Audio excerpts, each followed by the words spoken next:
AP శాసన మండలిలో విశాఖలో ఐటీ కంపెనీలకు 99 పైసలకే భూములు కేటాయించడంపై టీడీపీ మంత్రులు వైసీపీ ఎమ్మెల్సీల మధ్య వాడివేడి చర్చ జరిగింది.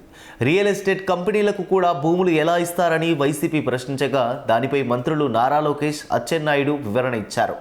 ఏపీకి కంపెనీలు రావడం వైసీపీకి నచ్చడం లేదన్నారు. విశాఖలో ఎకోసిస్టమ్ క్రియేట్ చేయాలంటే పెద్ద కంపెనీలు రావాలని, అందుకే 5 కంపెనీలకు భూములు లీజుకి ఇచ్చామన్నారు. ఒక్క విశాఖలోనే 5 లక్షల ఐటీ ఉద్యోగాలు కల్పిస్తామని లోకేష్ తెలిపారు. ఇతర రాష్ట్రాల్లో కంపెనీలు కోట్లు ఖర్చు చేసి భూములు కొంటుంటే విశాఖలో విలువైన భూముల్ని అతి తక్కువకే ఇవ్వడాన్ని ఎమ్మెల్సీ బొత్స సత్యనారాయణ తప్పుపట్టారు. 5,000 కోట్ల విలువైన భూముల్ని గీతం యూనివర్సిటీకి ఎలా ఇస్తారని ప్రశ్నించారు. ఈ విషయంపై అధికార విపక్షాల మధ్య తీవ్ర వాగ్వాదం జరిగింది. కానీ ఈరోజు ఈ ప్రభుత్వం లోపాకారిగా మీకున్న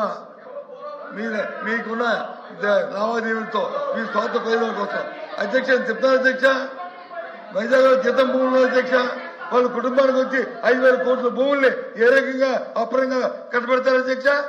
ఎంతమందికి ఉద్యోగం ఇస్తారు క్రితం 5,000 కోట్ల భూముల్ని కట్టబెడతారు అధ్యక్ష? అధ్యక్ష ఇది సమాధానం అధ్యక్ష. కాబట్టి ఈ ప్రభుత్వం చేస్తున్న ఈ బోధోపిడికి ఈ లాలూచికి నిరసనగా ఈ దందానికి నిరసనగా మీరు చేస్తున్న వ్యతిరేకమే విధానం నిరసనగా ఈ ప్రశ్న నుంచి మేము వాకౌట్ చేస్తాం అధ్యక్ష.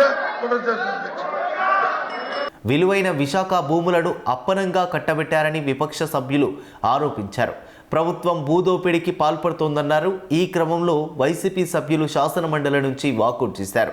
దీంతో వైసీపీకి వాకౌట్ చేయడం ఒక అలవాటుగా మారిందని నారా లోకేష్ విమర్శించారు.